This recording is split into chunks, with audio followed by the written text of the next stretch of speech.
Who are you then? Like I said, I'm one of the doctors on the medical team.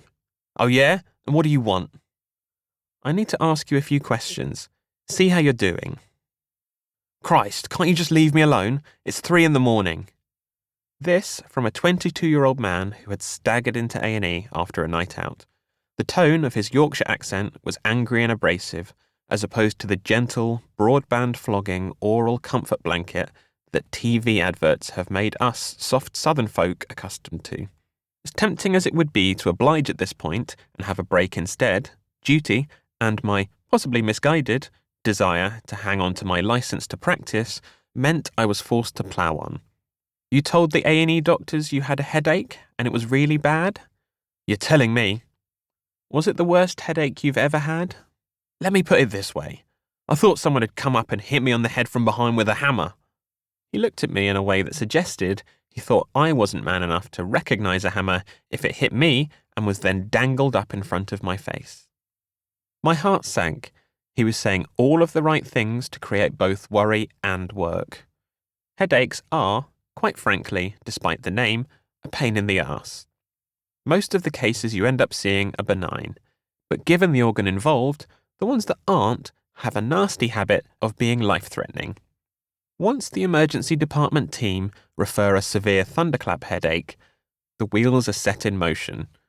It could be nothing, but in around 20% of cases, it's the sign that a murderous little berry aneurysm in a blood vessel has ripened and decided to burst, decanting claret into your skull and leaving your brain dangerously cramped, squashed against the bone. It meant we were going to have to unsheath a long, threatening needle, pierce between the bones of his spine, and take a sample from the fluid that bathes the cord and brain to check for evidence of bleeding. And I understand you'd been at the pub? Already a picture of annoyance, his face contorted further. Look, this isn't because of drink.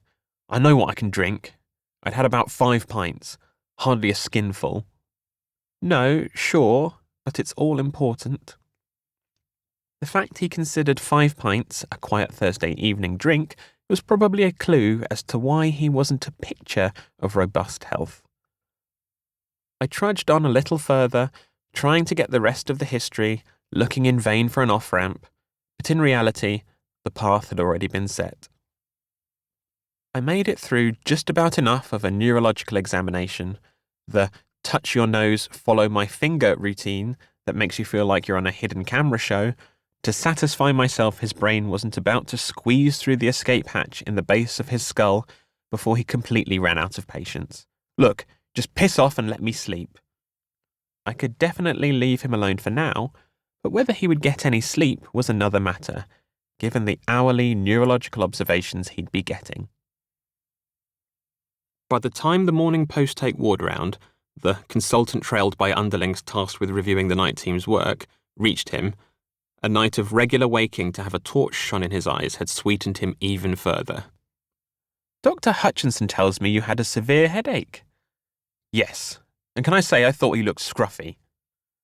Dr. Simmons was evidently taken aback by this additional tidbit of information. Attempting to remain jovial, he offered, I don't see what's wrong with what he's wearing. No, very scruffy. You sure he's trained?